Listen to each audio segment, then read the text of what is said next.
My name's Josh Cheetham. I'm 16 and I currently live in North East London. I've lived in London my whole life. Oh, well, my first memory of being on the roads was when I went down to the market with my dad.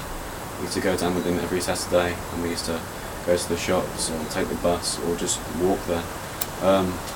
It was a good time then because Walthamstow was very developed and there were lots of safety precautions with roads and everything.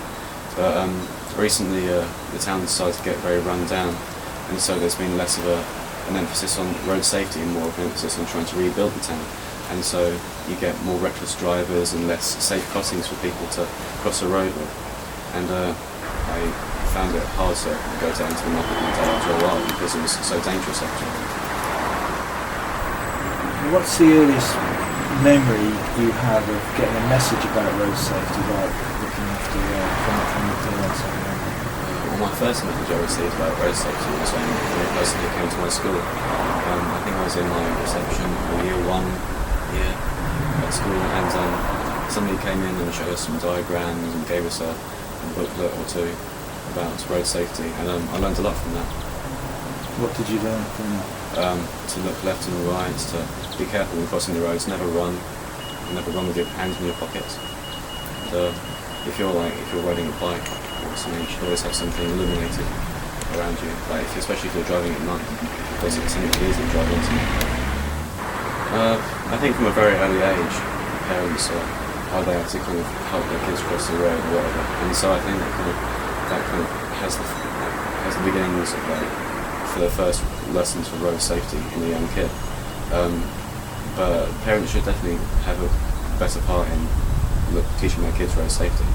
I don't know, I think learning it in school is very important, but young people mainly associate school with being boring and stuff, and so when they think of roadside safety, they don't think of it as a daily thing. They think of it as just a school activity. So I think it needs to be out of the school. It needs to be out there with the young people because it's out there. The roads. There aren't any roads in schools. There are roads outside in the streets.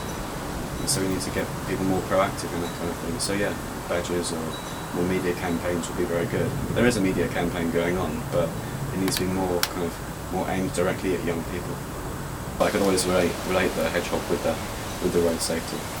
But I always wondered why there was a hedgehog there rather than anything else. But then I kind of found out later on. Found out what? About hedgehogs and roads.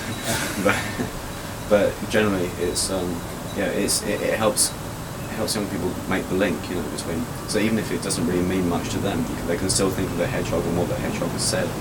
And so I think it's very important to speak a young person's language because you can't baffle them with jargon if they don't understand it.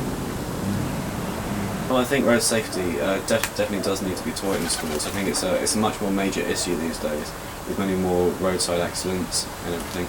So people really do need to become aware of the roads around them and how to use them safely, especially little kids. They can be quite dangerous with little kids.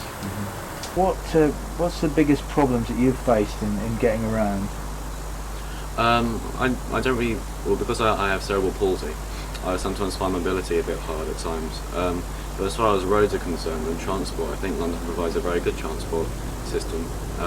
But apart from my disability, which makes it harder for me to get around anyway, I think London's generally a good place to be when you're young because you can go around everywhere and you can use the public transport, or the buses or the trains or whatever.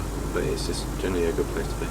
Well, if I was more disabled, I think I'd find it more difficult to use the transport, like on buses, because a lot of the buses aren't exactly equipped for disabled people, like having spaces for wheelchairs or having lifts if I was in a wheelchair. I have a lot of friends who have had bad experiences with the public transport here, and so I'd like to see more of that in action. So more access for disabled people in public transport, because everybody should have the right to go and see what they want to go.